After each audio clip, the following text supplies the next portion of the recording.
and the seagulls follow the shore. It's because they think sardines will be thrown into the sea. Thank you. And as we say now in my country, they brought the bus and they left the bus in front of the goal. And the guy's talking absolute nonsense. Never heard so much rubbish in my life. Normal men. What do you mean, normal men? We're just innocent men. I'm telling you, don't back down, double down. Don't back down, double down.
Hello and welcome to Judgement Day with me, Mark Kearney, joined as ever with David Logue.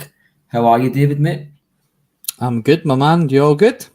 I'm all good, mate. The score's currently 3-2 in the Celtic B team match. If you're watching that, just flick over to the show, watch us live and then catch up with it later. We'll keep you in touch with the live scores. Don't worry, you'll not miss much. Alan Peter Lawwell and Ange Postecoglou having a wee cuddle and a kiss in the stands at Ibrox, David, but there's nothing new there. It's the second time this week we saw the A2 in action, so I'm going to hand you back over to David to do all that good stuff, get all the sponsorships out the way, and that he's get a wee glimpse of that. Yep, so for all that good stuff, guys, you know what to do. If you want to become a Bhoycie Bus member, it's just $1.99 a month, and it's totally optional. All our content is absolutely free. It just helps us get along, and there's no extra content or anything, but it just helps keeping the wheels turning, Mark. And of course, if you like what we do, just like, share, subscribe, tell your friends, tell your mum, tell your granny, tell everybody. And of course, we've got our sponsors at piesports.com. You get all your tasty pastry treats straight to your door. Just go to the wee banner at the bottom there before you make your purchase and put in Bus 1888 for a 12.5% off your purchase. And of course, we have a new sponsor, Marky Boy. I'll bring it up on the screen. So if you're needing a little extra magic in your wand before you put on the big show, get down to ED Pharmacy. That's the place to go. All right, my little rhyme there. Okay, so if you're around Central Scotland, they offer free same-day delivery service 7 days a week, and for the rest of the UK, they aim for next-day delivery. The order cut-off time is 6 p.m. So there's no hidden fees. The prices you see are the prices that you pay, and if you're part of the Bhoycie Bus team, or the passengers, of course, you get to use the promo code BUS10 at the checkout for a little 10% off. But that's all the housekeeping out the way, Bhoycie. Bhoycie, you're Mark, you're the judge. And I'm going to pass it straight back to you, Judge. It's Judgment Day. That is stiff competition for me and Bhoycie there, actually. Thanks for that, David. So this is episode 10 of Judgement Day. It's the time of the week where we get to answer questions put in by you, the viewers, and more importantly, we've kind of added a new twist. This is episode 3 of this format where David's going to give us a wee back and forth, and we'll just let me answer the questions without any challenge on it. And we thought we would make it live this week, and what that gives us a wee chance for follow-up questions, because sometimes when I'm answering the questions, some folk might have a follow-up question, or somebody might have a question they never knew they had until the show started, because there's not always a lot of time for folk to get their questions in the community page. So we're going to give it a wee one-half chance going live, David. I know there's a game on the B team.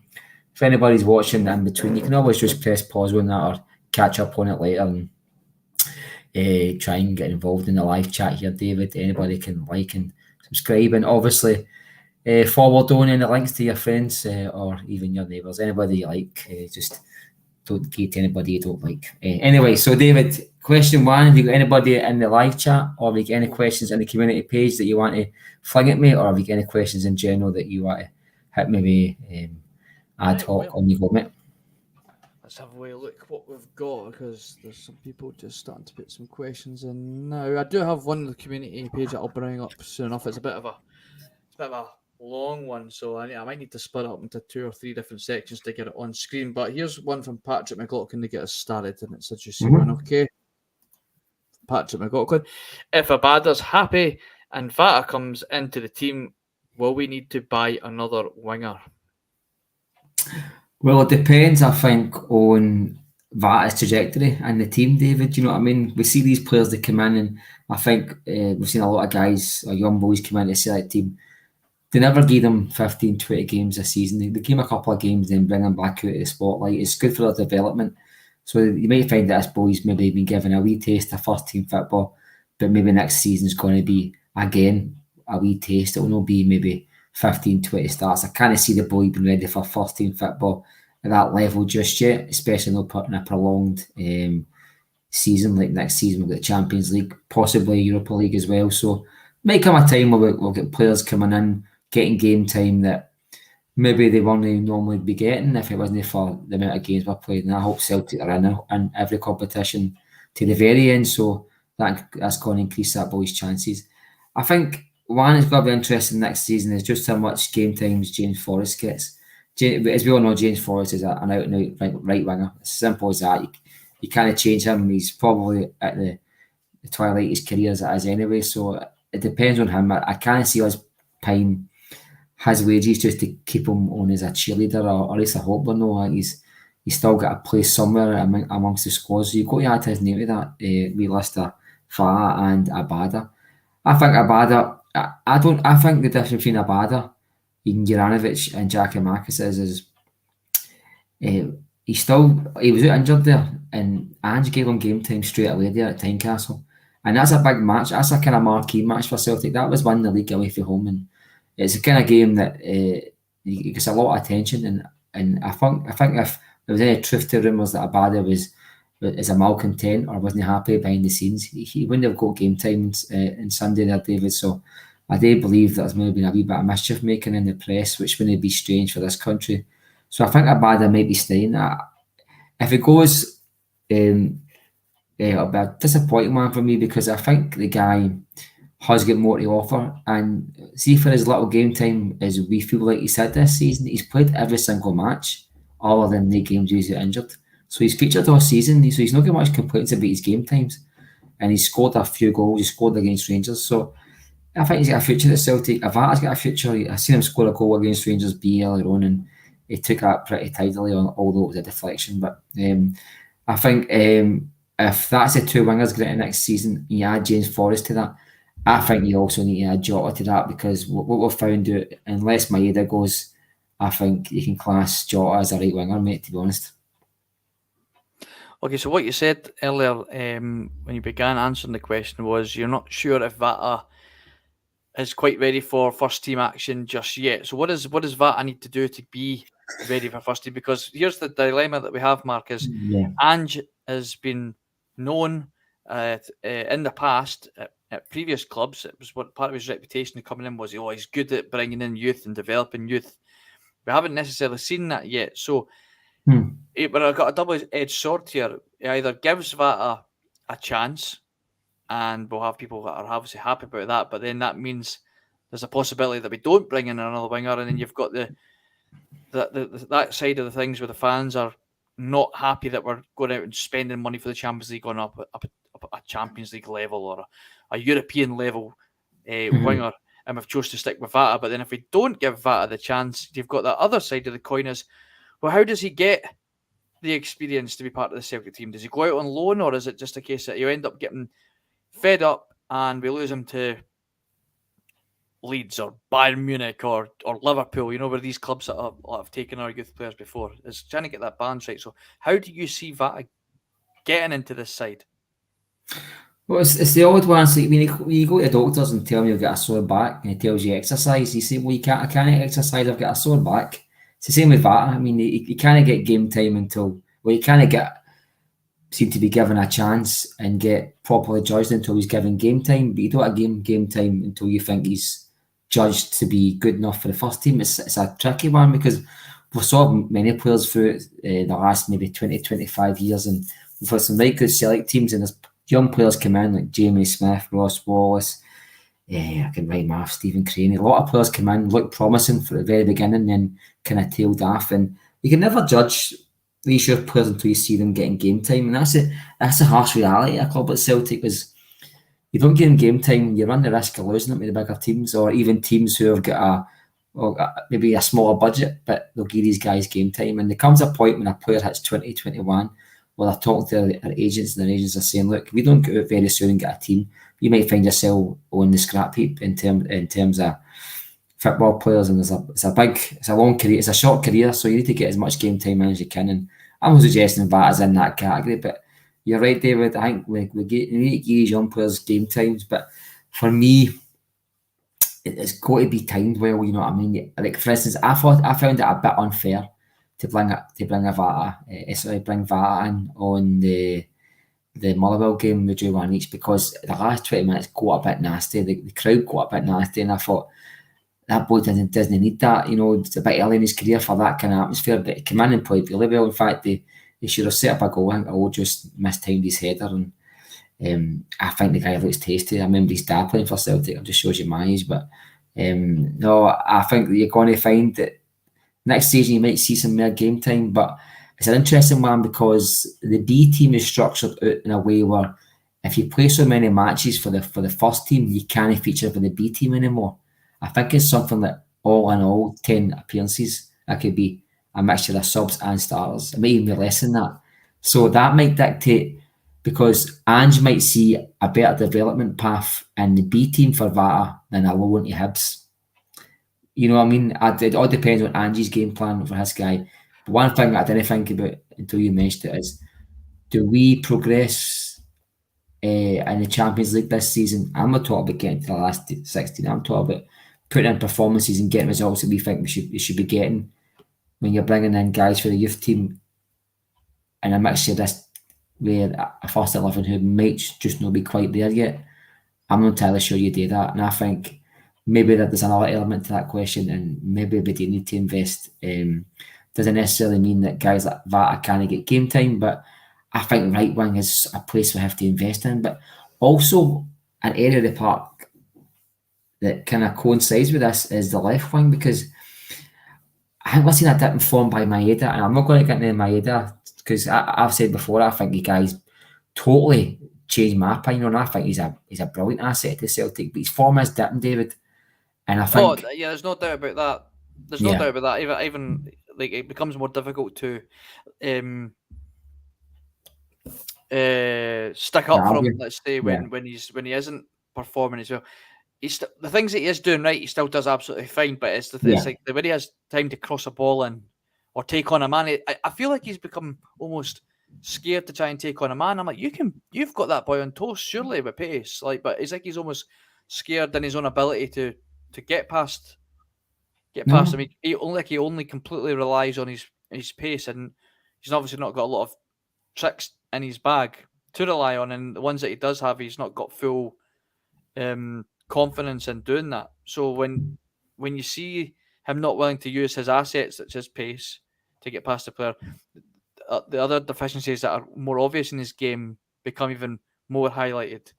If that makes sense. No, you're absolutely right, because I think his pace and his tenacity and his press is his game, to be quite honest with you. And I can see why he scored so many goals from counter attacks for his old team, because if he's running through the goals 100 times a season, he's going to end up putting a few away. You know what I mean? And he's got the pace, he's got the ability to get by a man. We've noticed that. I mean, even the goal he scored against Rangers, that was all Maida. All right, Jota made a beautiful run, but that was a Maida special. You know what I mean? Just picking up one of the loose balls, and I think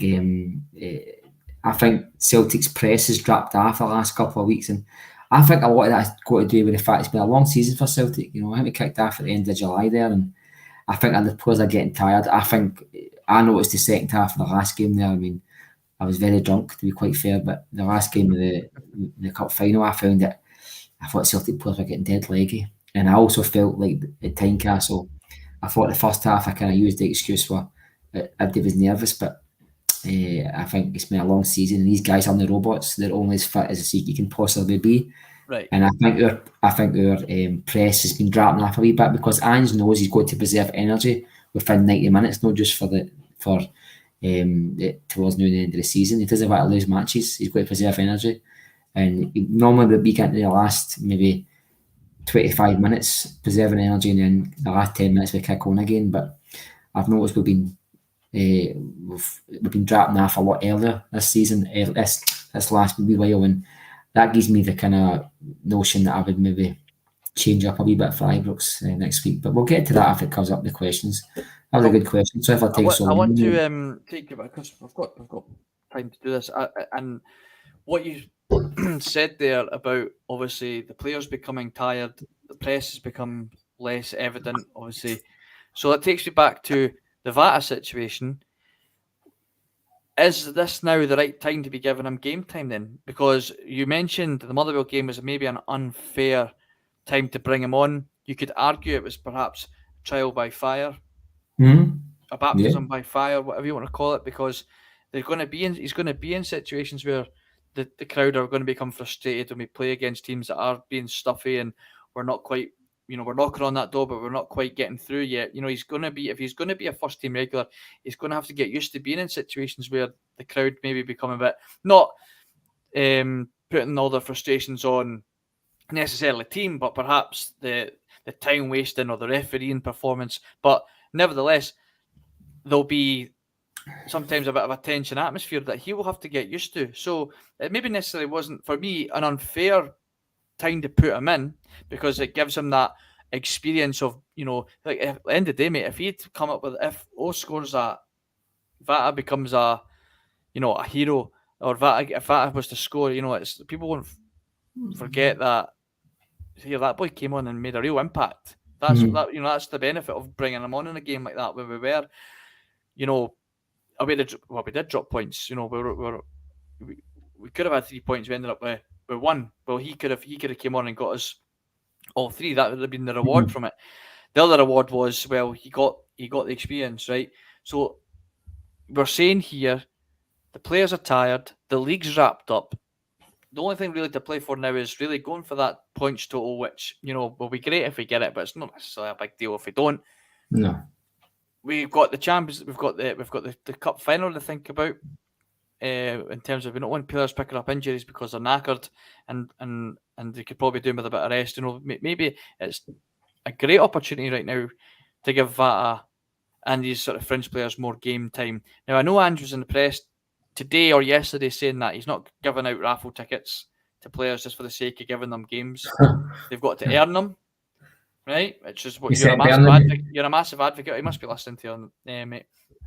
Right? But at the same time, well, when is the best time to give these guys game time? They're part of your squad. You've called them up from the B team and got them on the bench. Give them some game time. Give them some experience, and then we can really see whether he needs to go out on loan next year or spend another year with the B team or gets more first team appearances.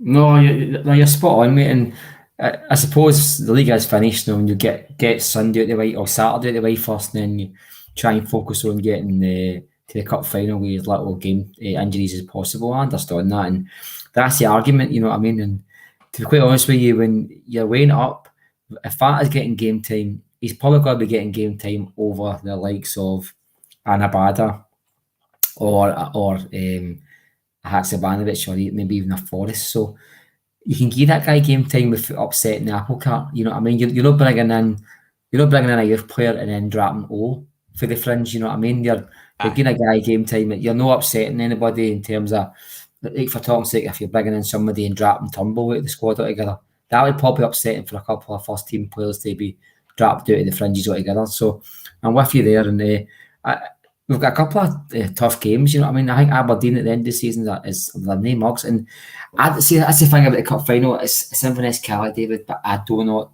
never discount that mobbing. I think momentum in football isn't something you can switch on and off. You either got momentum or you've not got momentum, and I don't think momentum just comes into results, because what we've found out watching football over the years is you can have 10-1 scrappy victories, but every supporter knows that these scrappy victories will come to your head. You know what I mean?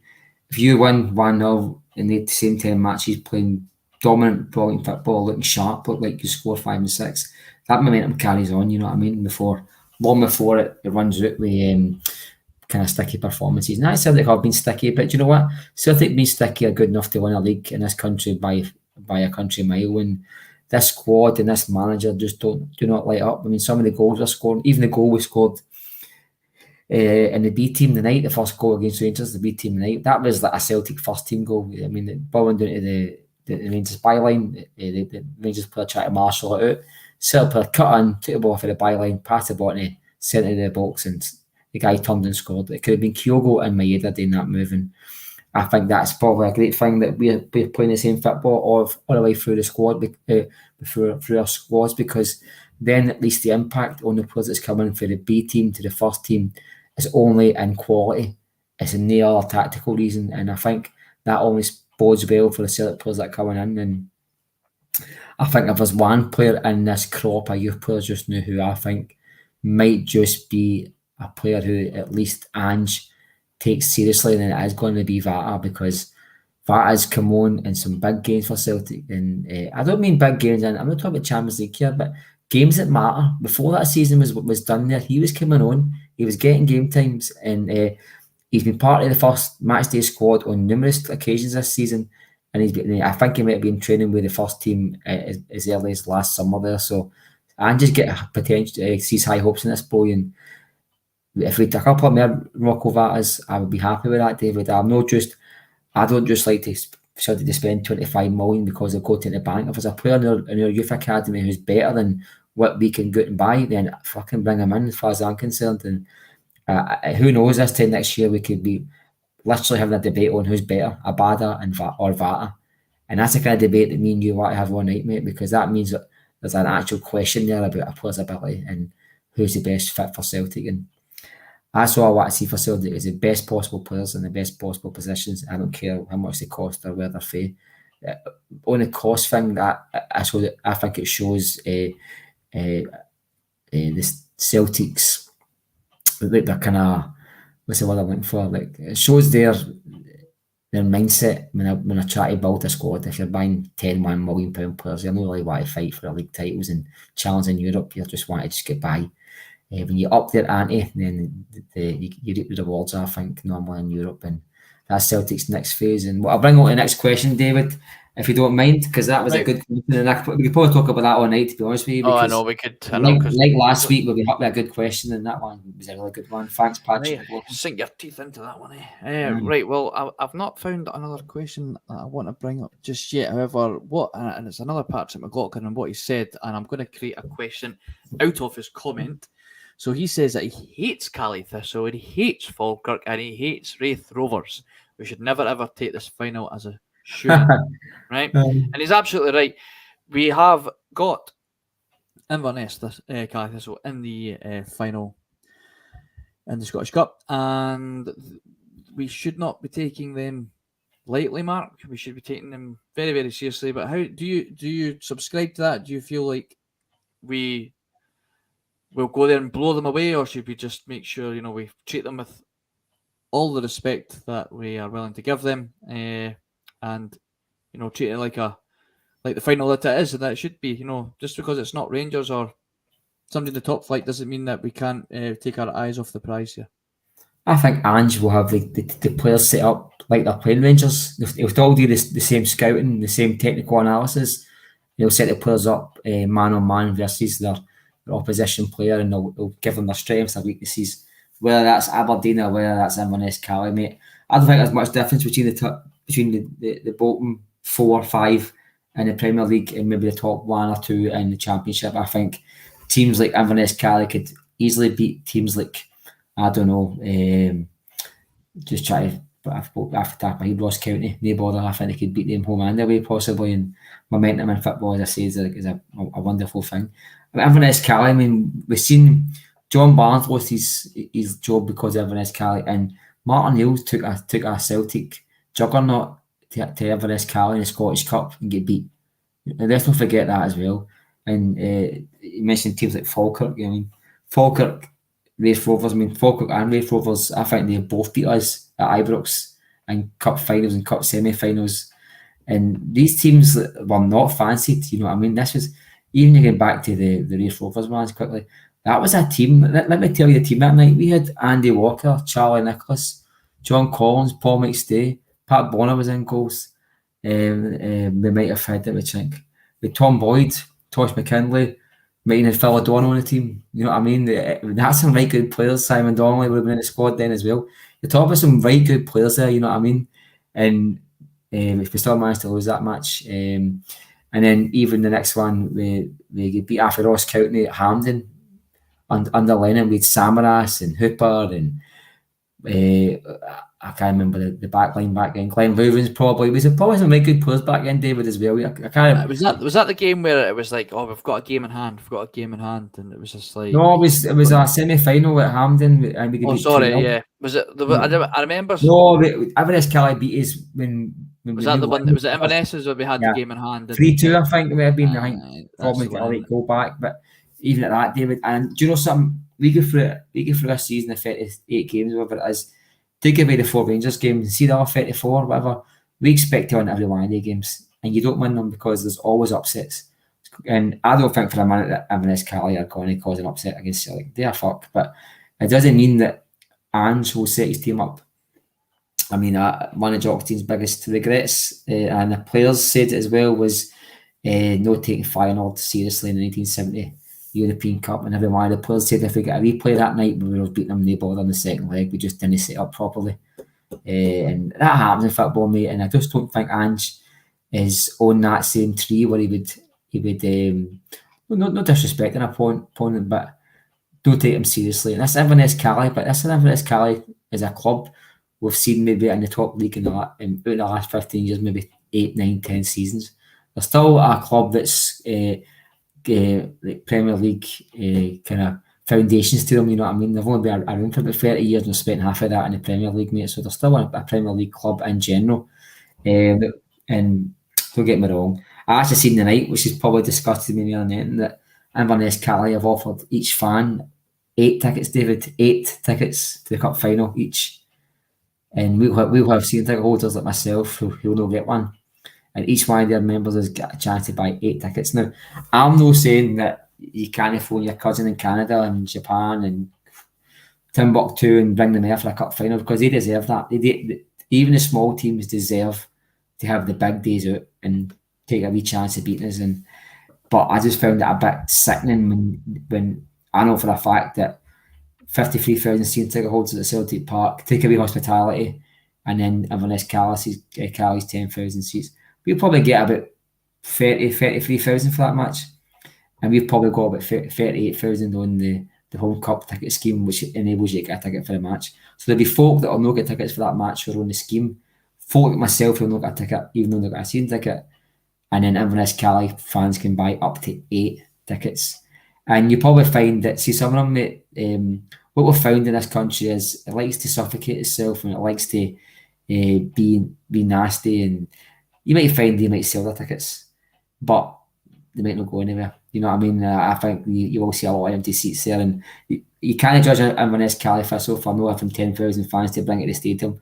You can only bring the amount of fans you've got, you know what I mean? But I just think, again, it's another opportunity missed to get more Celtic fans into the match. And it doesn't matter if it was Rangers or Aberdeen, they'd be saying the same thing. You can't have a team letting a huge section of the fan base down, no on purpose, and then a team offering their fan base up to 8 tickets. That's just ridiculous, and they might end up getting scalped to Celtic fans. Who knows? But the Inverness Califistle chairman, I think, came out today and said, "Look, don't you think for a minute we're going to be selling tickets to use Celtic fans?" So a little bit of nastiness in them, you know what I mean? And yeah. Well, before we have that final to play, we have a trip to Ibrox on the weekend, and Gary Brown is asking, and we've maybe covered this a little bit in our original question, but I think it's a good question. Should we play our strongest team against Rangers or give some fringe players a chance? Now, I already know what your answer is going to be, because like you've said time and time again on this podcast this week and last week, every Rangers game is the next big Rangers game. It's the most important one. So you're not going to want to see our fringe players, I'd imagine, starting that game. But there'll be one that might be starting, and that may be because I've read online, and you can take it with a pinch of salt if you like, that he might not be fit for this weekend, or maybe Ange's decided that he doesn't want to risk him and keep him for the final. And perhaps is in that bracket where he is going to get a chance to start more often now that the season's pretty much wrapped up. But I think, Mark, that might be the only change that we'll maybe see over. And obviously Kobayashi will be in there as well, which I know you might not be too keen on. But we'll stick to the question at hand. Should we play our strongest team against Rangers, or do we allow more fringe players to get on, like your Turnbulls and your Bernabes and etc.? David, I've only got one heart, don't break it. Well, there's no way you can pretend all you want. I don't mean you, but you can pretend all you want that Celtic are not like caring about this match on Saturday. But everyone is care. It'll just be as frantic for the first whistle as it would have been at the start of the season. There's less on the line. I totally get that. But for me, that 90 minutes is about that 90 minutes. It's not about where you're in the league or whatever. It's all about that 90 minutes.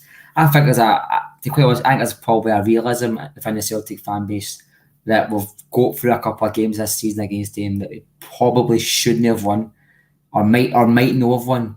And I think they feel like a defeat's coming. So they're setting the narrative out early that this game doesn't matter to them. And I think they're trying to get out there and just say, look, they're just getting themselves ready for a wee tweet Saturday night saying, it doesn't matter. I'm not interested in the match. Believe you me, every Celtic fan will be watching that match with the same hatred as they always do, and the same intensity. So that tells me that you can't play youth players just for the sake of it. A suggestion of dropping players to play against Rangers is just it's like you're trying to play the Rangers game. It's like a one-upmanship where you don't matter anymore. Let's just pretend you don't matter, so we'll play the youth players against you. And I did kind of see something about earlier on, but Kyogo was come off with a sore shoulder, if you remember right, against Hearts.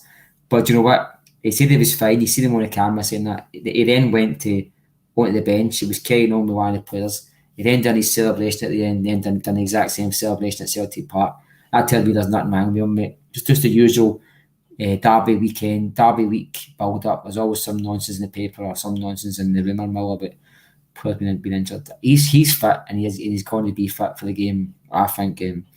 And he can't make too many changes because I think Kobayashi and Ralston, that's two of the back four changed, and that's too many changes, I think, as it is. See, you start changing 3 and 4 players, it becomes very disjointed, mate. You know what I mean? And quite honestly, and I'm not just saying this for a laugh, but I genuinely believe it would be better with Kobe Bryant at the back than that big boy Kobayashi. I was looking forward to seeing him play, but he played one of the worst games of football. There was a guy who played against Clyde, I think his name was Douay. I genuinely believe that guy must be sitting thinking to himself he was hard done by because he didn't play as bad as that guy did. And yet, he played, my brother said he played 2 games that day, he played his first and his last. And I think that boy that day there, I think next season he might play fantastic because I was looking forward to seeing the guy. But he's played a couple of games and he's come on. He's come on at 3-4. He's looked fine in the other games, though, Mark. You know, he's been fit. I think he's looked he's been quite assured. In the other games, I genuinely believe that. See that Celtic winning 3 or 4-0. I don't think there's a player in the top flight that couldn't come into a Celtic team and play well. Yeah, but I don't think he's come on at any time where we've been strolling it, though. I think he came on at Tynecastle while winning 3-0 and played in 30 minutes. And I think he might have come on at Kilmarnock and all, but we were scushing what I'll say though is, like, obviously Starfelt is coming for a lot of stick over the last couple of seasons, but I think he's obviously won a few more people over. But a lot of people that have been won over by his performances put it down to having CCV by his side. Correct. It's him that's the real general at the back that's orchestrating how that back line's that's a fact. So we've still to see Kobayashi play alongside with Cameron Carter-Vickers. Now, does that make you feel a little less uneasy about giving Kobayashi more game time? Now, obviously, no. I get to see that now for the end of the season because no, I think he will be good next season, David. I was looking forward to seeing the boy playing. I'm talking about just now because he's in 4. I think I'm not writing the boy off. I'm only talking about his performance. I'll do that. I think Carter Vickers will make the boy play better, and he'll probably give the guy a bit more reassurance. But I think Starfelt must have been having nightmares last weekend, because make no mistake about it, it's Tynecastle, it's Hearts, and it's to win the league. That was a big match, and I thought he choked. And if you choke at Tynecastle, you're going to choke at Ibrox with 50,000 fans, and they might be the end of the season for us. But see, for them, David, they will look for one crumb of hope, one wee piece of bullshit reason to tell us that they're better than us, because they still believe it. As crazy as that sounds, and if they manage to get a victory against us, then it'll be used as the Poty and a spud gun just to fire at Celtic fans all season to say, look, we gave you a black eye, you were lucky against us a few times, we eventually got his Ibrox and we gave you a doing or something. You can imagine the patter coming, you know what I mean? Yeah, which is probably a good thing for Celtic, because the better they think they are, the less money they'll spend. There's already folks saying they've not got money, but they put a £7 million bid in for a striker the night, so I puts to bed that kind of that rubbish into it. But no, David, just quickly to fire back, there's no question. I don't think anybody wants to get an Ibrox with a second string team, because not only do you want to lose against that mob, you don't want to get a doing either, mate. I mean, no matter if you're champions or no, mate, you don't want to get beat 3 or 4 off that mob, because me turning around and fight in Saturday night going back to myself, we're still the champions. It's not going to make me feel better if we're getting doing off that mob. No chance. No, we don't want to give them any hope whatsoever. But then, then does it put them in a freeze now with the B team? That's what, mate. That's 3-0 with the B team. It's 3-0 into a centre back gave away a damn penalty. Lads. Does it put them into a false sense of security if they beat us? That Michael Beale's right. That we actually are, there isn't that big a gap. We're actually all right now. That's maybe a positive spin you could put on if we don't get a result that we want on Saturday. That it maybe puts them into a false sense of security, which obviously would hopefully, that would play in our favour. Obviously, I would prefer that we just go out and absolutely demolish them, demolish them, destroy them, have Beale in tears, wondering if it's really for him. I mean, the guy's an absolute fraud, mate. And he's getting found out. And even if they do get a win against us or some sort of result, it doesn't really. It's not gonna. I'm not gonna be stressing out about it. It would just make me think that, well, they obviously feel like they're a bit closer than reality actually is, and that'll do for me, because there's a little part of me that doesn't really want them to get rid of Beale. And somebody had said in the comments there that if they lose against us again, and then they go out in the Champions League, they don't get through the Champions League qualifiers, then that would probably be the final nail in the Beale coffin. And then a lot of people was like, I don't know if I want him to go just yet. Does that Are you similar? Will you be laughing all the way back home knowing that Bale's going to get the sack, or will you be a wee bit like, it's a shame? Well, I remember I was on a supporters bus years ago. It was at a away game, and Rangers were getting beat. I think it was at Ibrox, and on the bus we were all saying, "I hope the cunts I hope the Rangers get an equaliser because we can't get big Art McLeish out the door yet." We didn't want Art McLeish to get sacked because we thought as long as he's in charge of Rangers, they're never going to get close to Celtic, and they did. I think they won the match actually, but it lasted a few more weeks and then they get sacked anyway, mate. But it's hard to because you don't want to see them win. Remember Pedro Caixinha? They were 1-0 up, and apparently in the 91st minute they missed it and get beat 2-1. I think, you know what I mean, and he lost his job because of that. And you do think to yourself, do you know what? I'd rather that guy get a result that night just to keep that bandwagon going for a while. I don't think Bale's in that category. I'm not as convinced. And David, you have a find your rights to, because there's evidence to say that he does choke on a big occasion and he does make a lot of mistakes. I still believe that given the players that he was handed a team that was in a European finalist last year, but they lost two of their best players. But to be fair, I mean, if you ask Paul Hartley why he got sacked at Dundee, he lost his captain and he lost his 15-goal a season striker, mate. They lost two big players last season. He's never a manager, Mark. He's never a manager. No manager allows. I don't know. No manager allows Alfredo Morelos to play that amount of games in that nick all season. I mean, that is not a manager for me. I'm sorry. We were. Is that pressure for the board though? Did they want him to sign a new contract so they can sell him for another year's time? No idea. Did they realise that maybe? Well, I'll tell you what. This is the genius behind Steven Gerrard stopping the 10, apparently. Well, I think the guy can manage games. I think he's went behind, as daft as it sounds, maybe about 3/4 of his matches. He's only lost 3 of them, David. He's only dropped points in like 3 or 4 matches. And as I said to my dad on the phone the other day there, Celtic have been that relentless this season that it would have took, even last season's Celtic team wouldn't have been in touch with this Celtic team this season.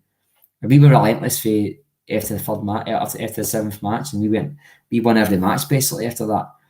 Rangers were never going to catch. You can't catch a team like Celtic. You've got to be very fucking good to catch a team like Celtic, right? And 13 points, that's increased by 4 points the last couple of weeks. Up until recently, David, and as I said, he has choked in the big matches. Up until recently, he won every single match he played except a draw against Celtic. And when Celtic are that good, that's not a total black mark on your book. The black mark on your book is you've come in with a big move, you've said you're better than us, we're lucky, etc. We've knocked you out every time we've played you. But not every team's did that to him. I think he's went behind his in-game management. This is what I think. Nobody can argue against me on this. His in-game management is very good. If he sees a mistake on the pitch, he very rarely doesn't fix it. And by that, I mean, if they're getting beat 1-0, you can bet your house on it, they're going to win 2-1. You know what I mean? They very rarely get beat, even when going behind. And for me, if I was Celtic, I'd be saying, don't go behind, because I don't want to see you go behind.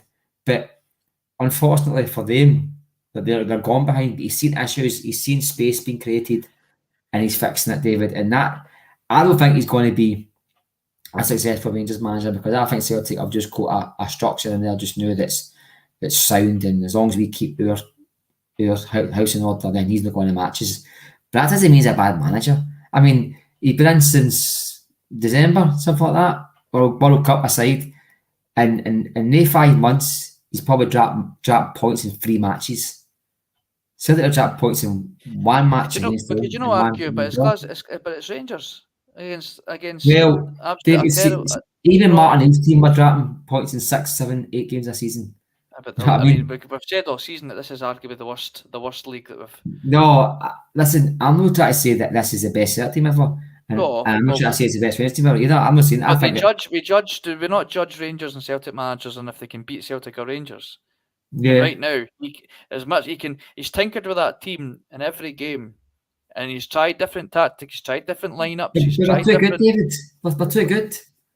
We're too good, mate. My point. I mean, Tommy Burns couldn't beat Rangers. I liked him. But Wim Janssen, he could have beat Rangers. I think he beat Rangers once. Who do you think's a better manager? Michael Beale or Gio Van Bronckhorst? Gio. Van Bronckhorst. He won a league title in Holland and took Rangers to a European Cup final. Listen, mate. See if Ryan Kent doesn't slip or kick that ball. They've won a European trophy. They've went to Seville and did one better than Celtic did. He'd be quite rightly, he'd have a statue. He's probably at the front Irish now. He would probably have a lounge named after him, and he'd be immortal in that club's history. So the Caribbean, this is a guy who's managed 40 games, and he only got the Rangers job because of who he was. You know what I mean, or who he managed with. He didn't get the Rangers job because he had a brilliant CV. Because he only managed like 15, 16 games. I just don't think you can. I don't think. Well, put this way, if he was a player, for talking sake, at Rangers, and you would say, in these 30 games, does he get pass marks? You'd probably say, aye, but against the bigger teams like Celtic, he just can't cut it yet. If you say to us his first season at this level, you say, well, you got to let him grow. Personally, I hope the guy fucking chokes. I hope the guy just absolutely makes a pure cunt. Absolutely. Oh, flop, I know. But anyway, David, I don't sit here. I don't answer questions like. There's certain people that just answer questions. They think Rangers are going to go bust tomorrow, and Rangers are crap, and everybody at Rangers is shite. They won that trophy because the referee cheated, and I don't do that. I tell the truth, mate, or I tell my truth. And if we can't sit here, I can't sit here and say to you that I think this guy's a bad manager, when I know for a fact I've saw the guy manage matches that I think with another manager they might have lost matches in. And he's all right. Celtic are just too good for them, but that's Celtic's positive. That Celtic are just too good. It's no his fault that Celtic are just too good, because Celtic are on there's two leagues in Scotland. There's Celtic, and then there's everybody else, as far as I'm concerned. Because Celtic have had bad days against Rangers and they've still won it, and that just shows you there's a bigger gap than what they think. But even the gap aside, David, I still think in every match he's been in charge, there's been moments in the match that could have, would have, should have, but if they went a different way, they could have beat us once or twice by now. Because I think the cup final there, or the semi-final there, that's the Cala should have scored, but I think Haksabanovic could have played it through to faster. I think Kyogo hit the ball too quick. He could have scored. It could have been 5-0 with Celtic. It could have been 2-1 Rangers. But I'm just saying, I just don't think they can quantify that guy's lack of success. If he'd scored that goal, it'd be this, but he didn't. So if your granny had balls, you'd be a grander. But I'm just saying, that's isn't it? But I just don't think. I mean, it's easy for a Celtic fan to turn around and say, "Oh, he's a bad manager," and that's fine. That's good. You're a Celtic fan. Lap it up. Say he's a good.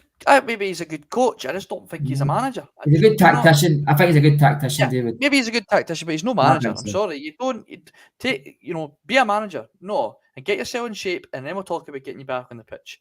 You know, like, as a Manila, for example. If Kyogo turned up with 2 burgers in his hands and put on Kyogo, no, you're not getting on. Listen, let me tell you something about Poty, right? That's one thing you might have forgotten, a lot of Celtic fans have forgot, right? This is what Ange Postecoglou did, right? 3 seasons ago, we had a player turn up, pretend he was injured, then pretend his machinery was broke to send in fitness information at Celtic, Lee Griffiths, right? The following season, one of his first decisions was to give this guy a contract extension. Then after that, the guy texted allegedly an underage lassie. He then played the guy the same week against West Ham for Celtic. And it was at that stage Lee Griffiths and Celtic knew that he had no future at Celtic. So after turning up unfit to pre-season, pretending his data machine was broken and didn't give him Celtic's information, he still gave him a new contract. Then after he texted underage girls, fact, no opinion, fact, he then again gave the guy a game for Celtic at West Ham. I was at the game, he got booed off the pitch, and then Ange Postecoglou would have still played that man if it hadn't been obvious that guy's career was finished. So Do if you we think, pretend though, that do you th- Ange look- didn't give guys chances, because they would, looking David. back on that, Mark, though, right? When we take all what you've said on board, right? Did Ange have the authority at that point to say no? And did he? Now we've already No, questioned. look at that guy, isn't Let me he? finish. The questions have been asked whether McCarthy and the likes of Shaw and all these other guys were Ange Postecoglou's signings, right?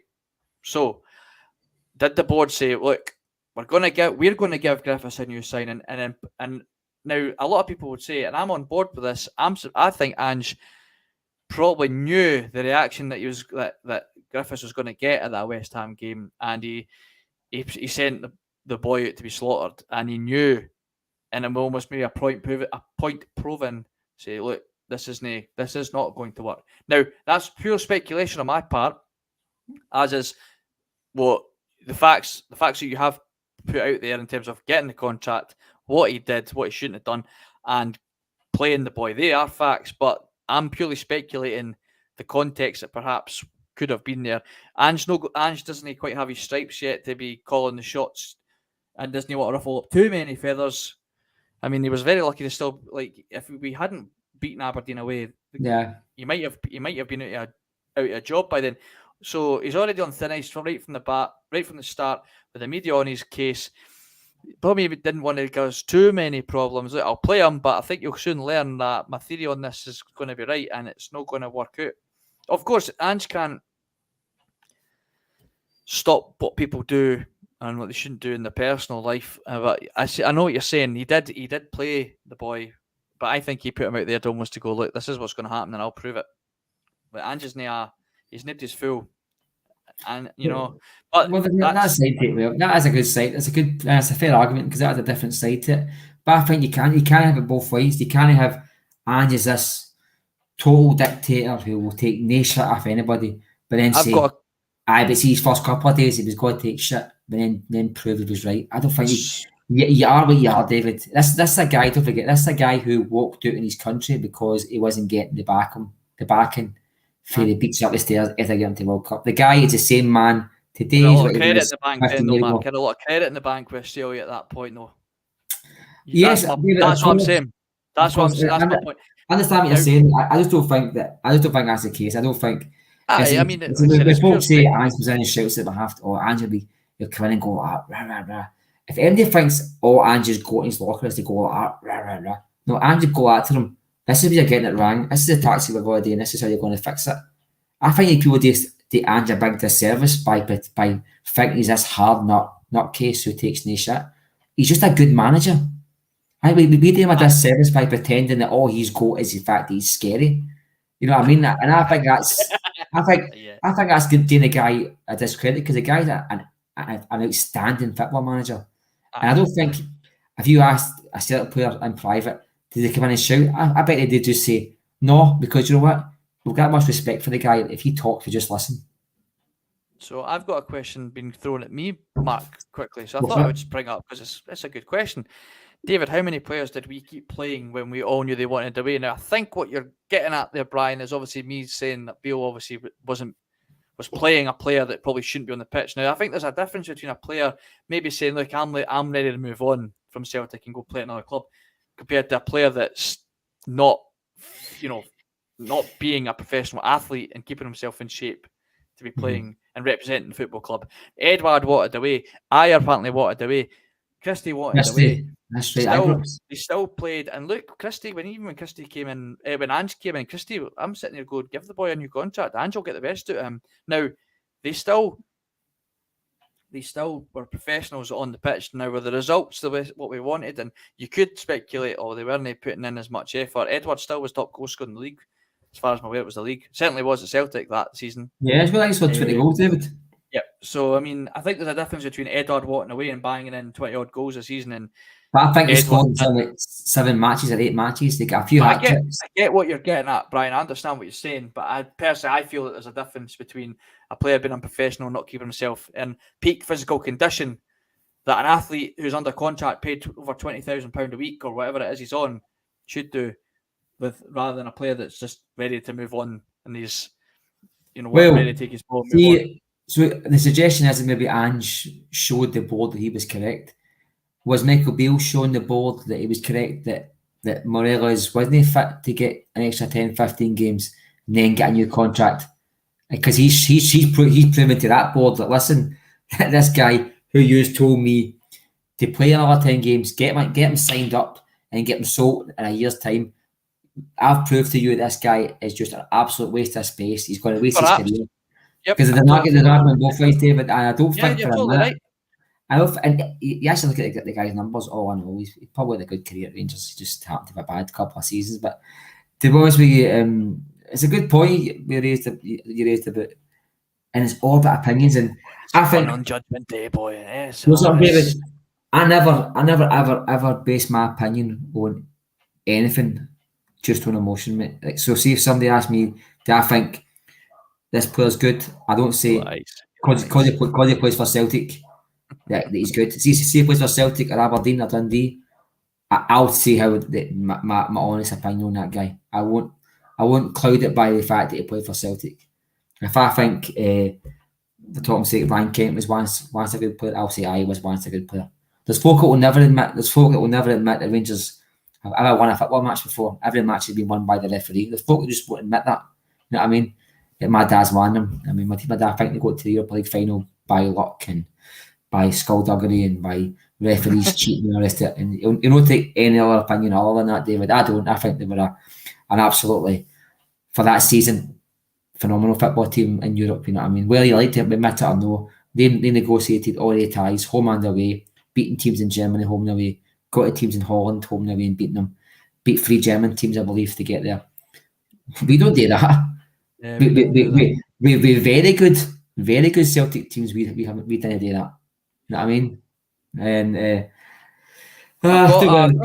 quick one, because we're running out of time, right? But just talking about players that you know, even if they don't play for Celtic, you're willing to say if they're good players or not. Yeah. There is a list being released today of the Player of the Year. I've lost my phone, but I believe it's Hatate, Callum McGregor, Kyogo, and Van Veen. Van Veen, aye. Now, a few people will be wondering where Cameron Carter-Vickers is on that list. I suppose you can't have every player a Celtic player. I mean, I don't see why not. But no room for Cameron Carter-Vickers. But one, are you quite happy with that wee shortlist there? Tati, Callum McGregor, and Kyogo and Van Veen. There's no better player in Scotland than Hatate. Jota should be there, and so should Carter-Vickers. Or Celtic won by every on penalties. There's no better.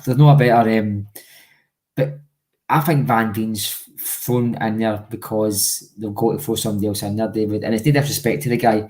I think he scored 25 goals, Regan said this morning. But I'm going to be honest with you, see for what I've seen in the flesh of him, I've not saw enough to say that he's player of the year. But the last game, the 1-1 game, I thought the guy was amazing. I thought potentially man of the match for both teams. As a neutral, I'd say he's probably man of the match. No, just the goal against Taylor, but he held the line up so well. And that's what teams find it so hard at Celtic Park. It's a massive pitch, and see to play that role is such a difficult thing to do and hold that line up, because even the likes of your Starfield, he gets very close to you. Probably too close sometimes, Starfield, but he's very close to the strikers. And I think that to play that line yourself must be exhausting. And the guy played amazing that day. But there's probably an argument for Duke, who's been scoring goals, I think, all season for Aberdeen.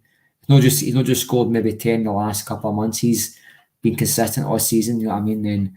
Then Van Veen, great goal against Celtic, played the game well. I don't know how much he's done against Celtic, but I've seen him in the flesh, I don't think. But I understand why I put him there, but I think in all neutrality, you can't have a player of the season without Cameron Carter-Vickers there. The fact that Jota wasn't there just puggles my brain, right? But the fact that Cameron Carter-Vickers, who the guy is an absolute colossus. I mean, if there's no teams watching that guy, then thank the Lord, because that guy is just far too good. He's a far better defender than Van Dijk was at Celtic. I don't mean Van Dijk at Liverpool or Van Dijk at Southampton. The Van Dijk at Celtic. Yeah, the Van Dijk that left Celtic isn't the Van Dijk you see just now. getting skinned alive, funnily enough now. But the Van Dijk, you see, Cameron Carter is a far more progressed football player than what Van Dijk was at Celtic, and the guy just plays like he just shouldn't be there. It's like when you're in primary 5 and the primary 7 boys come in and play in your team. That's what it was like, David. You know what I mean, watching that guy play for Celtic, and long may it continue. And I do think Jota, I mean, the Portuguese manager was talking today about Jota getting in the squad, and then you go, I understand why he's saying that, but then in the same breath you're saying he can't even get in the Premier League team of the season, the best player. I mean, Jota, you know what I mean? You go, listen, let's not forget, Jota's been outstanding playing out of position. He's been playing the right hand side the full season. Jota's position is the left, David. But you know what I mean? But Maida's been that good that you go to accommodate Maida because he just offers so much. So yeah, I think the 4 players that are there, the one that's going to surprise me, David, I'll get your opinion on this. The one that's going to surprise me, and I'm going to be shocked as surprised, is when they hand there the manager of the year medal to Steve Robinson, because I can see that coming, mate. I can see them getting arguments in early for that guy getting the manager of the year, on 0 budgets and getting to the top 6 and all the rest. I think that's coming. I can see that it gathering pace in already. I can see that, because what was it? It was our Broth manager last year that everybody was saying, Dick Campbell. He was robbed. Oh, right. He was robbed that he didn't get manager of the year last year because, you know, of our Broth, where they were, and etc. etc. I was like, oh God! I mean, I know. I think Gordon Strachan only won one of them. I know, and I'm sure maybe Gordon Strachan's the season he won. He got to Celtic the last 16 in Europe and the rest of it. I think that they sacked the Rangers manager and they sacked the Hearts manager twice. They sacked the Hibs manager. I think Kilmarnock finished 5th, and they gave it to that Jimmy Calderwood to Kilmarnock for getting 5th. And I thought they just ran through the list and thought to themselves, who they're going to get to, and they gave it to that guy. And do you know what? See, the most pleasing thing for me is see Ange Postecoglou. I don't think he looks at the medals. I don't think he cares, mate. He doesn't care. He doesn't care about that. I don't think about Glenn's vodka. I mean, Glenn's vodka, I'm going to put it in the fucking drain, but a Glenn's vodka glass at the top of his fireplace, he probably gives that to the postman that comes. I mean, it's a present, mate. You know what I mean? I don't think he bothers about that shit. So, but it bugs me when I think, I just say to you there, you should judge everything on neutrality, especially when it comes to guys who are the PFA. That's the people who are supposed to be neutral. Get to the guy who's done the best job. And there's no manager that's changed football and changed a club's outlook more than Ange Postecoglou. A guy who took 7 matches to fix Celtic. Celtic came in and Celtic were in the fucking gutter. Took that guy 7 matches. We've won 5 trophies out of 6. The one we did lose was Bobby Madden's swan song at Celtic at Hampden to give Rangers a trophy. And no for me. And I think that'll be the end of the show now. I think David will said enough tonight. It's been a longer Judgement day than we thought, but thanks to everybody that tuned in. Don't forget to like and subscribe. Tomorrow night we've got TNF. David, are you on TNF tomorrow night, mate? I am not, mate. I will not be on tomorrow night. He's a snide away. I think I'll be on. I'm not quite sure. I think Steve-O said he's missing tomorrow. But anyway, we'll be back tomorrow at 9 o'clock with TNF. Thanks for watching, guys. Celtic won the Glasgow Cup on penalties, I've seen. So on that note, I'll leave you with this final message. Come on, Celtic, and fuck the Rangers. See you later, guys.